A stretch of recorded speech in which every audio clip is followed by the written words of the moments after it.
Yep. All right, great.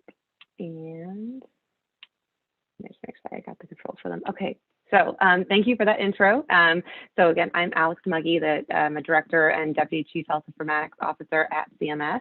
And I have a fantastic team supporting me at CMS. So I actually wanted to start the presentation by, before diving into the policies, by talking a little bit about what my team does and the folks that are responsible for the policies that you are going to hear about a little bit more today. So the Health Informatics and Interoperability Group believes in promoting the secure exchange, access, and use of electronic health information to support better informed decision-making and a more efficient healthcare system.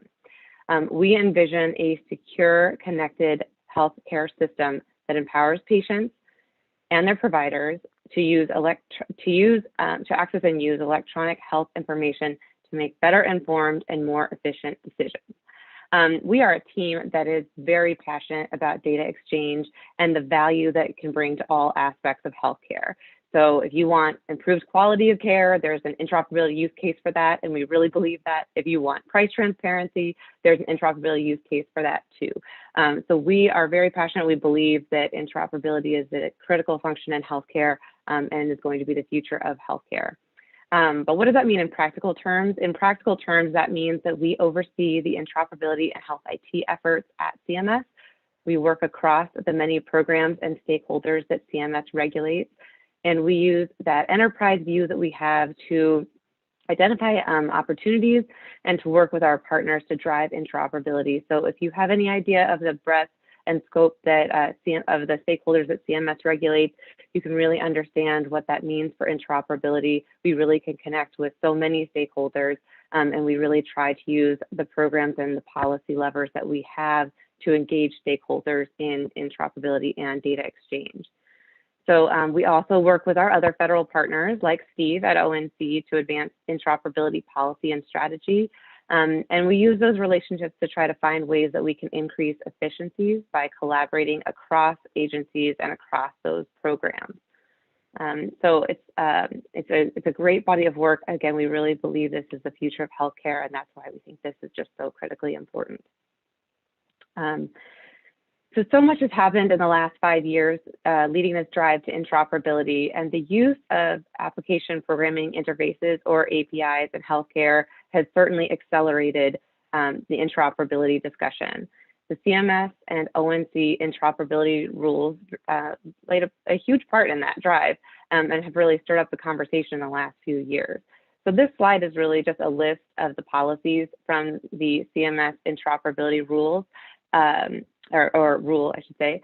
Not all of the policies that were included in the CMS interoperability and patient access rule used APIs or required the use of APIs, but the rule really puts a heavy emphasis on the use of the FHIR standard. And using that standard is critical to implementing several of these APIs into the future of this interoperability. So why did we use it? Why did we require the standard?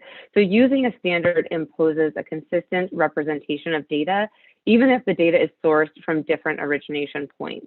And this promotes the ability to exchange and use healthcare data. And I put a heavy emphasis on that word use because simply sending data back and forth isn't enough to achieve interoperability.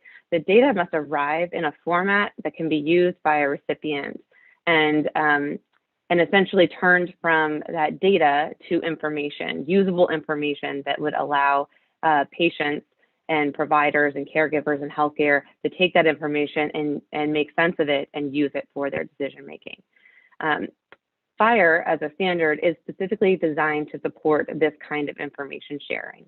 And even though FHIR is still relatively young standard, it has gained significant traction in industry because of the variety of uses and the incredible adaptability of its resources. And I'm trying to come up with some good FHIR puns here, but maybe I should leave that to Steve Posnack because to the point made earlier, he's really a champ at that. So maybe I'll leave that for him, but there are some great FHIR puns out there that we could throw around.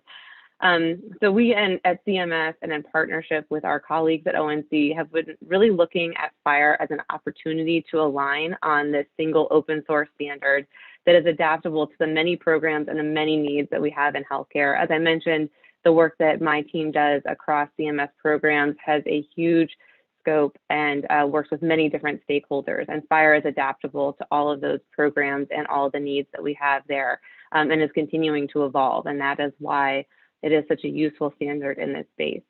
And CMS has been looking at FHIR for years, but it isn't until the last few years that we really started to integrate the FHIR standard into our regulations and even into our own operations for Medicare fee-for-service. Go on to this next slide. Some of you may have seen this timeline slide before. It is hard to believe how far we've come in implementing the CMS Interoperability and Patient Access final rule. This rule has gotten a lot of attention over the last 2 years, and we're finally approaching the first implementation deadline for payers. So the first requirement for payers impacted by this rule is to implement the Patient Access API and Provider Directory API.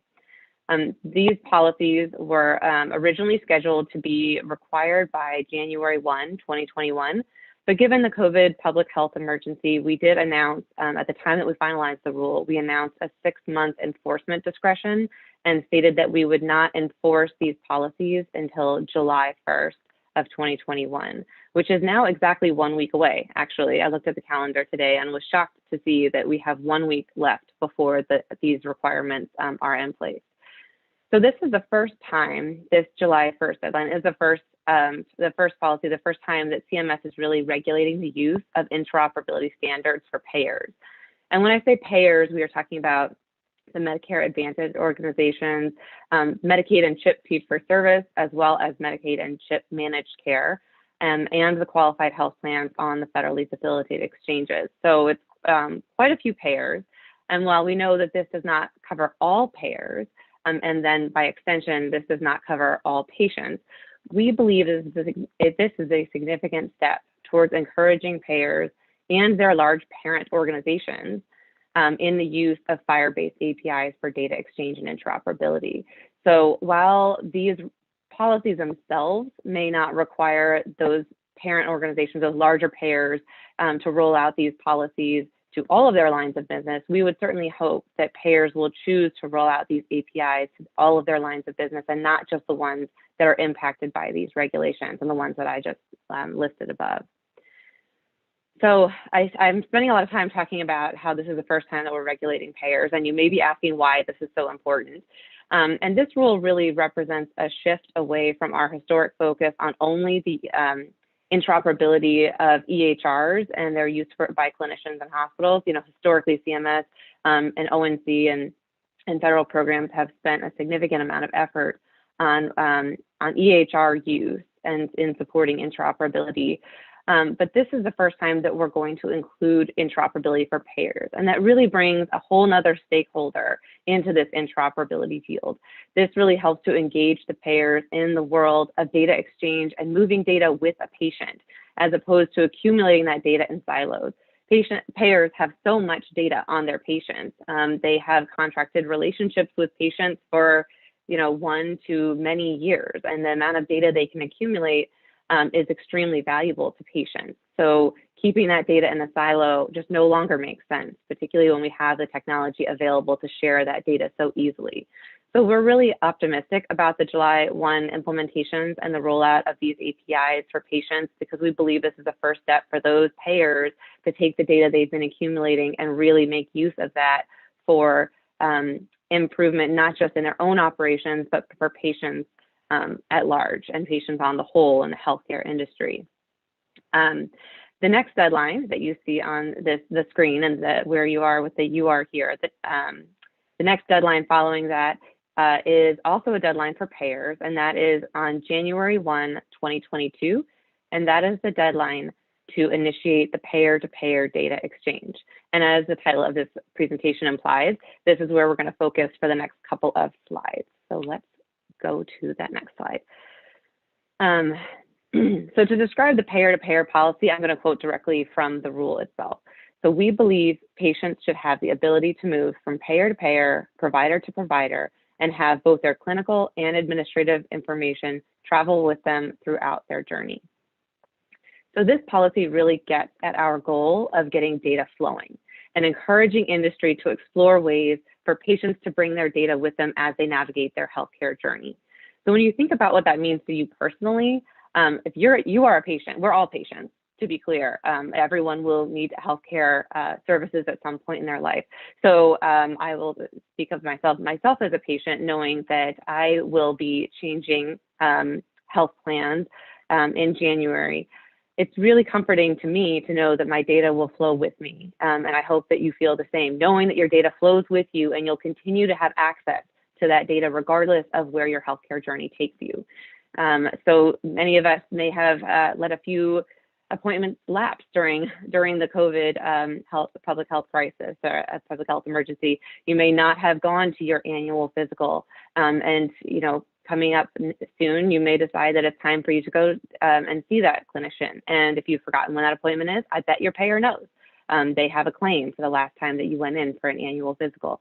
So you'd be able to locate that information easily, but only if you have access to that information as you continue to navigate your healthcare journey and continue down this path of having the flexibility of going from payer to payer and provider to provider. So we believe that patients should really be able to take all that information with them. So what does this actually mean in terms of the requirements? So the effective date is, as I said, January 1st, 2022. The payers that are impacted by this particular policy are the Medicare Advantage organizations, Medicaid Managed Care Plans, the CHIP Managed Care entities, and qualified health plans on the federally facilitated exchanges. What is noticeably absent from this list is the Medicaid and CHIP fee-for-service programs. And while CMS did not require them to take part in this payer-to-payer exchange at this time, we did send a letter to the states encouraging them to take part. That letter is available on our website, which I'll give you the link to a little bit later. But this letter really encouraged the states to take part in this payer-to-payer data exchange because we believe, again, that patients should be able to bring their data with them regardless of what program they're participating in or how they get their healthcare coverage. So that is just a critical point to make. So what is this going to do for patients? I think I said this a couple of different ways, but the way we've articulated here on the screen is that it really will help them to create this cumulative health record at their current payer. So again, you can change payers, but you'll still have that health information with you. It can also facilitate informed decision-making, efficient care, and ultimately lead to better health outcomes. So all things that we strive for in healthcare policy. So let's go to the next slide here. So this slide highlights some implementation guides. So to be clear, this policy provision did not require the use of an API, but it does require payers to exchange data between one another at the patient's request. This policy was very clear on its intent to have the data follow the patient. However, we have heard that in some cases, we were not specific enough in the mechanism for data exchange by not requiring an API for this data exchange. We did encourage the use of an API. Again, we did not require it for January 1, 2022. So we understand that we've heard that this is challenging, which is why we chose to address this policy again in the CMS Interoperability and Prior Authorization Proposed Rule, which was published last December. I'm going to talk more about that in a moment, so I'm just going to stick a pin in that for a second, but I did want to highlight that as we're talking about this slide, so keep it in the back of your mind. So while we did not require the use of an API for this upcoming January 1st deadline, and we did not specify any specific implementations, we did point to and we continue to encourage the use of an API, as well as several implementation guides that support the implementation of a payer-to-payer data exchange. So for payer-to-payer data exchange, we encourage the use of the HL7 FHIR Consumer-Directed Payer Data Exchange, or the Karen for Blue Button Implementation Guide, the Da Vinci Payer Coverage Decision Exchange Implementation Guide, the Da Vinci Payer Data Exchange PDEX Implementation Guide, and the Da Vinci Payer Data Exchange PDEX Formulary Implementation Guide. So these all support an HL7 FHIR API, and all support that interoperability for the data exchange between payers. And together, these IGs will provide technical insight that can help payers be compliant with the requirements of the interoperability rule, should they choose to implement that using an API, which may be a very efficient way for most payers to implement this. I'm going to go to our next slide here. There we go. This slide represents our roadmap to interoperability and demonstrates a few of our key focus areas. So you'll see that we have highlighted patient access, connecting healthcare through data exchange, and technology and standards. And each of these focus areas is critical to keep our momentum going. And in the first interoperability rule, we put a very heavy focus on the patient aspect piece, and patient access is a critical priority.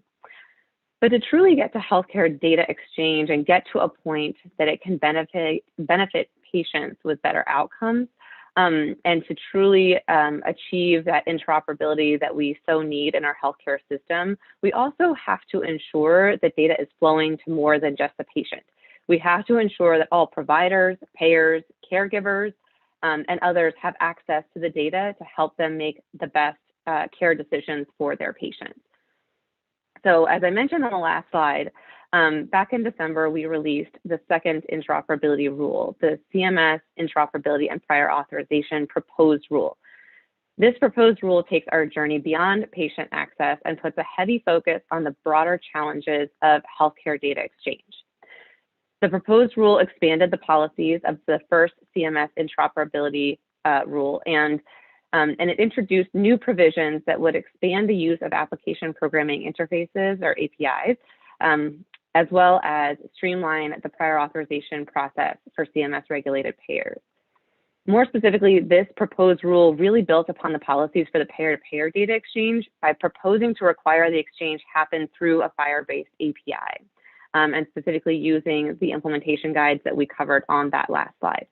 It also proposed a more comprehensive data exchange for patients that would include claims and encounter information as well as prior authorization decisions, in addition to the USCDI or the more clinical data that we've had finalized in the first interoperability rule. So, I do want to be clear though, and I should be very clear on this point. This rule has not been finalized, and it has no impact on the requirements for January 1, 2022.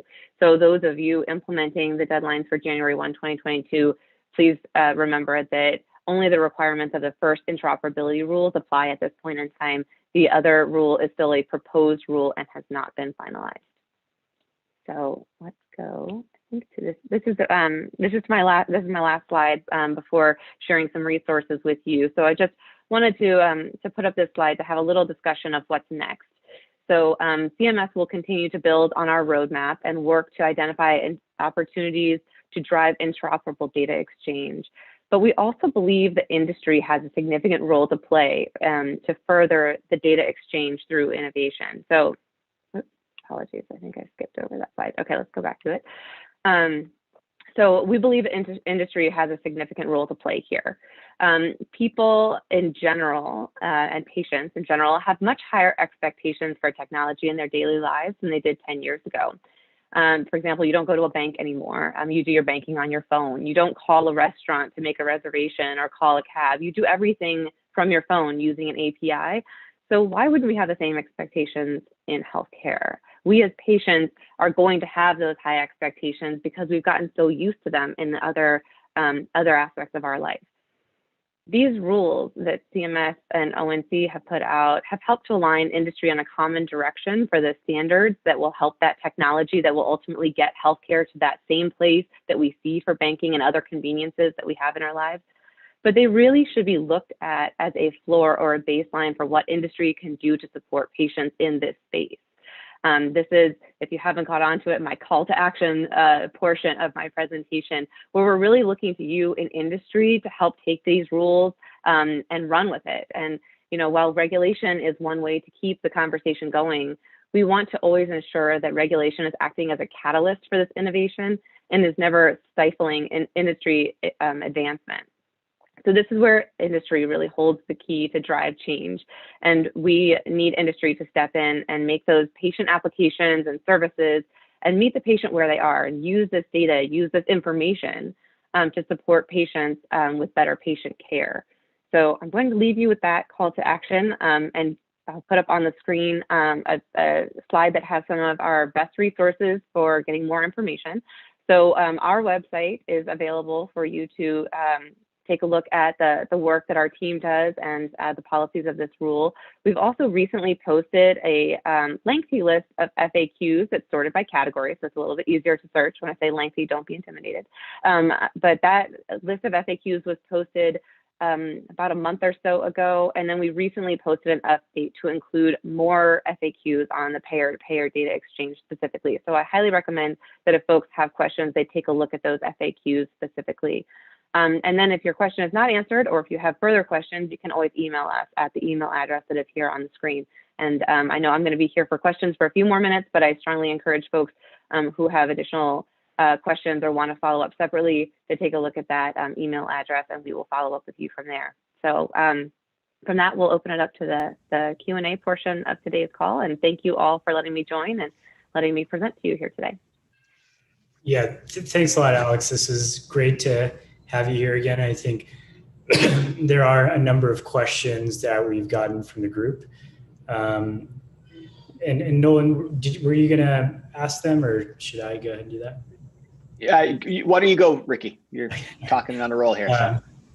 Yes, so I think, you know, one of the big things is like with, you know, ONC, there are rules that were initially mandated for the Medicare Medicaid population, and they were, you know, I guess health plans and health systems expanded that access to the general population.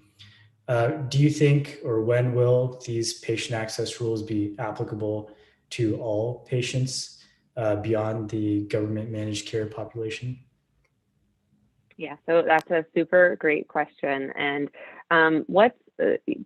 I guess the challenge there, at least in terms of regulating something like that, is that CMS does not have the authority to require this of some of the commercial health plans.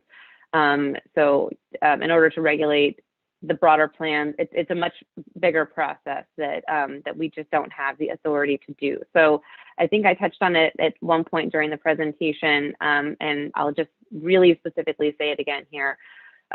We are regulating a good portion of the health plans out there, and at least some of the lines of business of those health plans. Many of these plans are larger and have other lines of business that include some of the commercial or the non-regulated plans. And we would really strongly encourage those payers to make these policies, these APIs available to all of their patients, regardless of which line of business they're covered through. These are APIs that provide patients just better insight to their care, help them to make more informed decisions, and ultimately have just better control over their health care.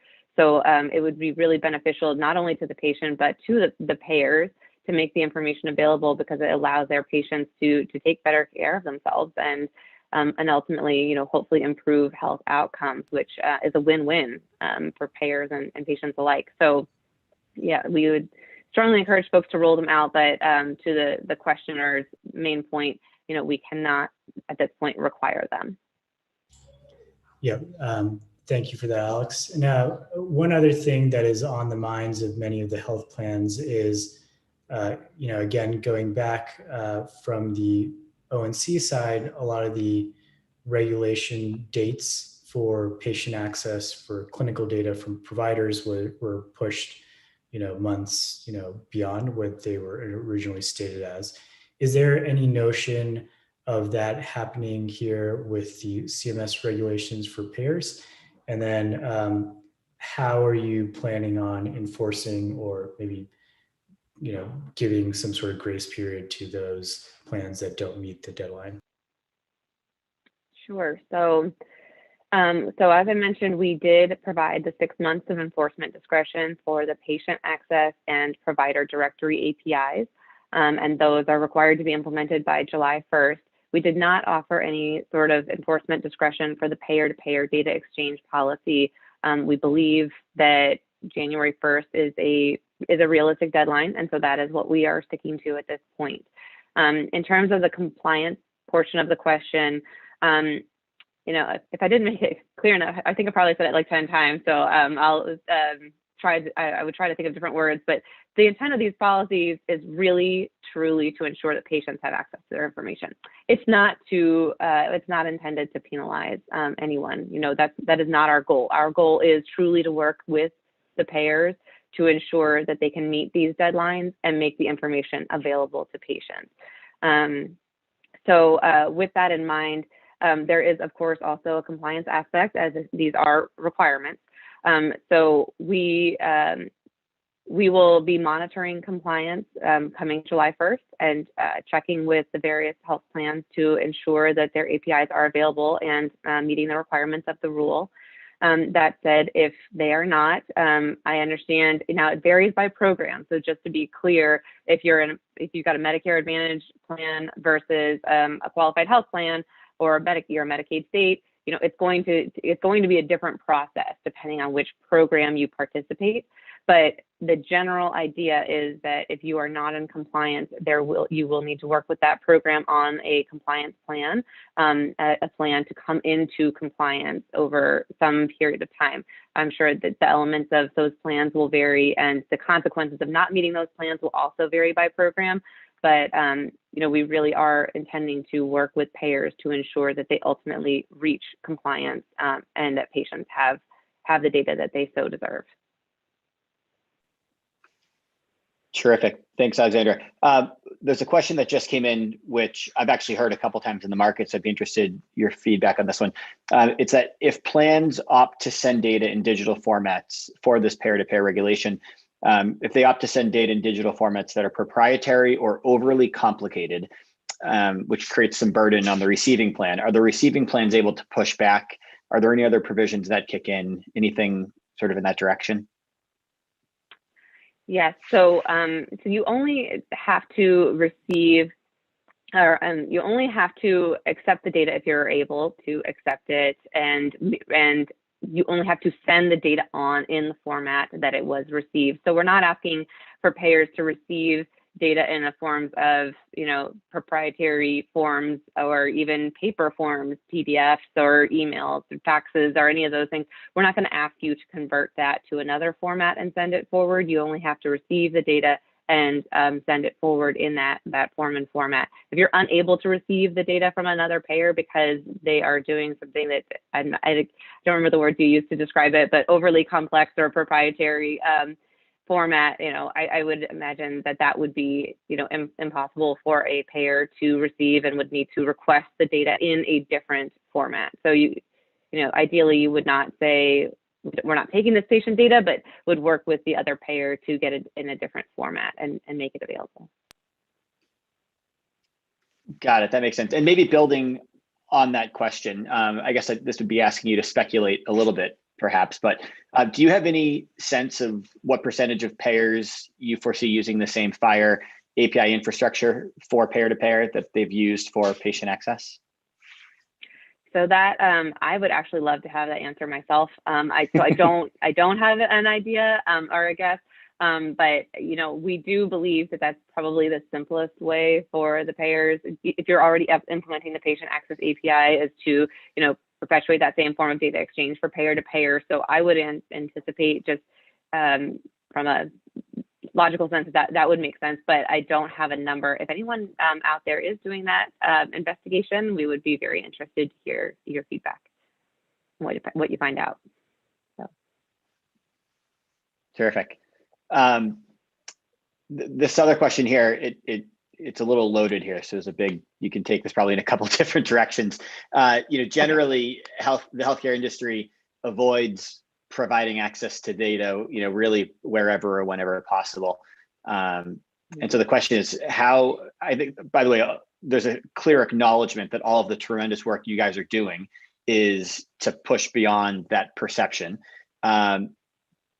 So that's probably the first part of what your answer could be. But the rest of the question is, how do you see this mindset changing, or how would this mindset change going forward? Maybe what are your expectations above and beyond these specific regulations that you guys can enforce? Sure. Thanks for that question. And you're right, that is a big one. So I think we understand that there is a tendency to hold on to the data because there's this mindset that it's, my data, or I collected it, or by keeping this data, I'm keeping my patients. There's a lot of different reasons I think that folks hold on to data and don't see the need for this data sharing. But I think that mindset is becoming very outdated, and folks that are looking at this comprehensively are really seeing that by sharing the data and receiving data from others, we can really get that more comprehensive picture of a patient and of their healthcare, their history, and we can make better healthcare decisions. So I mean that from like a provider perspective, the more information you have on your patient, the better, because you can see if there's going to be, medication interactions, or if they have a history that perhaps they've forgotten to tell you about, but now it's included in the data, and you can ask them about that, and that may play into the diagnosis. Like really for providers having access to that information and helps them to come up with better treatment decisions. For payers, making decisions about, a patient's prior authorizations and knowing that they've already been through a prior authorization process, 10 times for something, and they clearly still need this service, that can really help them in making informed decisions for that patient care.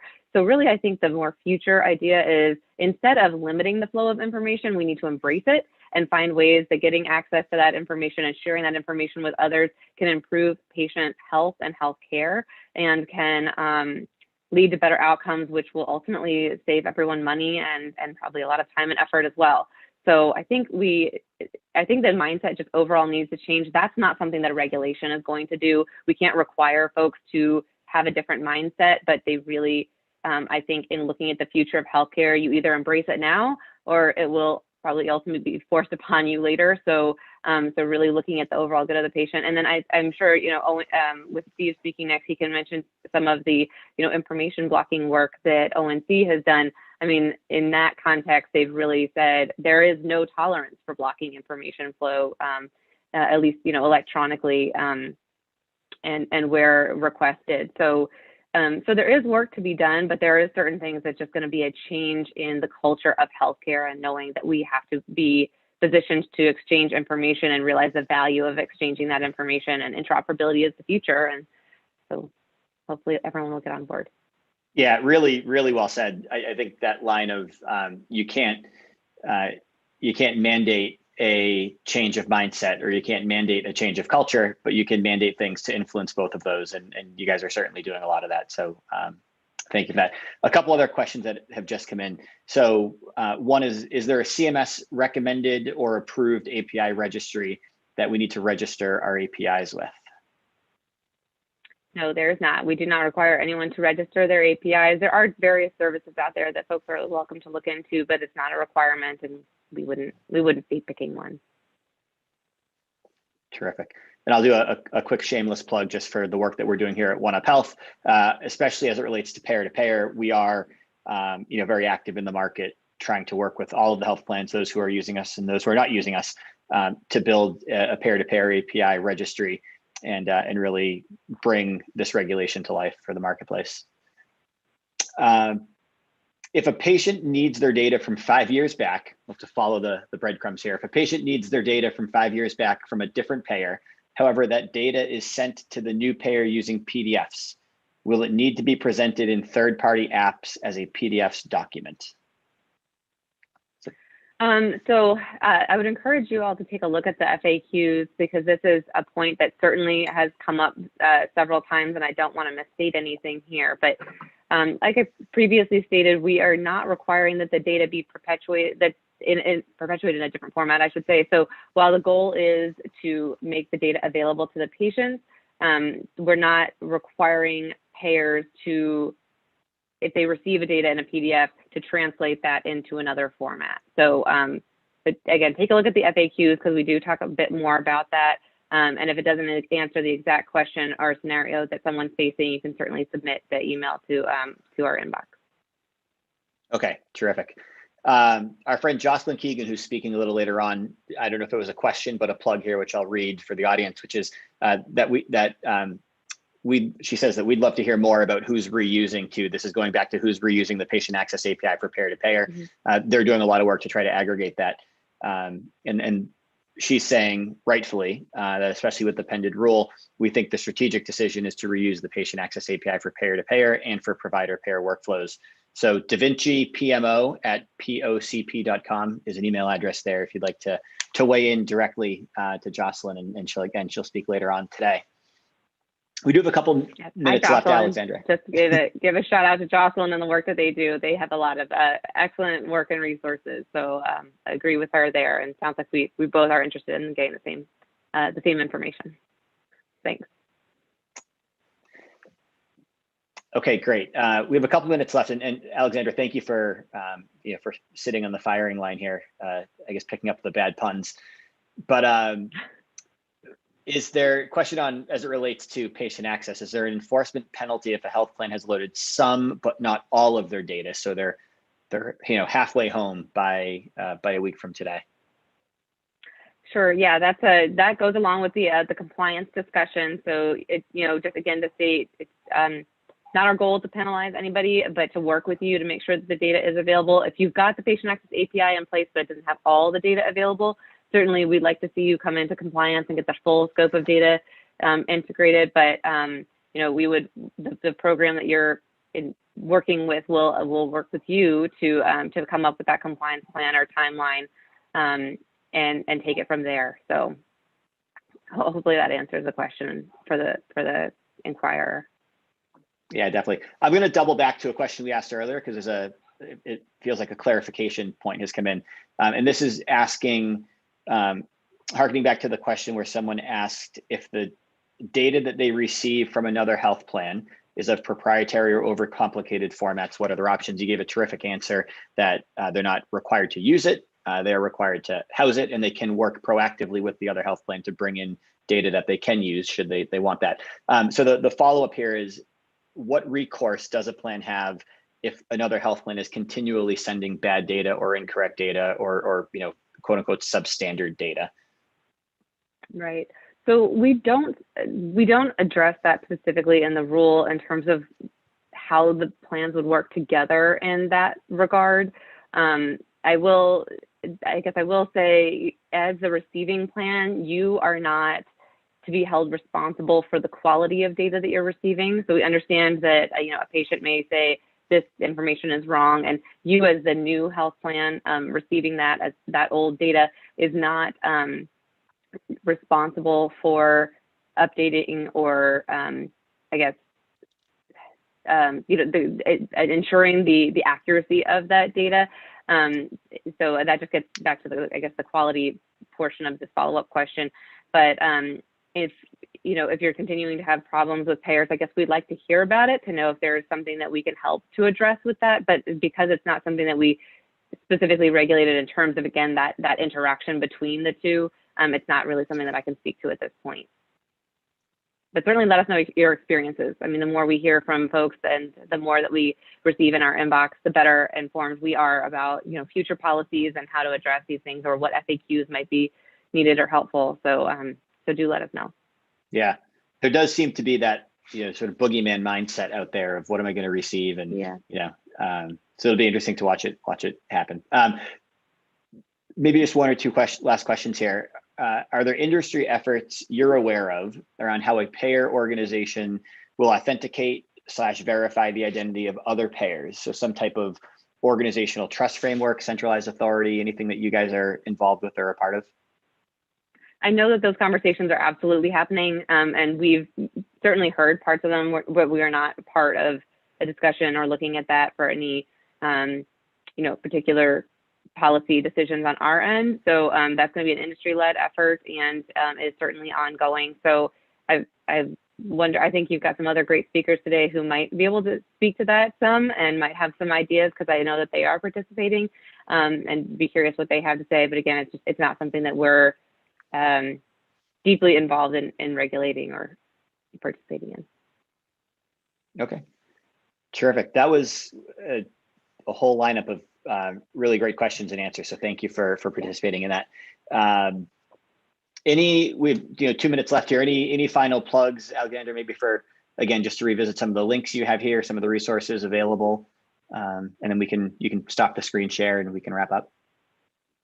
Yeah, well, just a big thank you to all of you at OneUp Health for including us in this event and for allowing us to, use this as an outreach to folks. And I give my call to action to industry. We really think that making this technology available is just the first step, but really seeing how industry takes that and runs with it will really determine how effective all of this data sharing can be, particularly as it comes to patients, because patients will receive data or their information, and they can only make that actionable information if it's in a form and format that they can really use and understand. So I think that that's where industry has a great place to play a role and make patient-facing applications that are super intuitive to patients, and to work on these APIs for payer-to-payer data exchange to help facilitate more data being available to patients. So I think there's just a lot of work that we can continue to do here together, us from a policy and regulatory or alignment standpoint, and industry from that really truly innovative standpoint. So I look forward to seeing what's to come, and look forward to seeing what comes after these upcoming deadlines too. Awesome.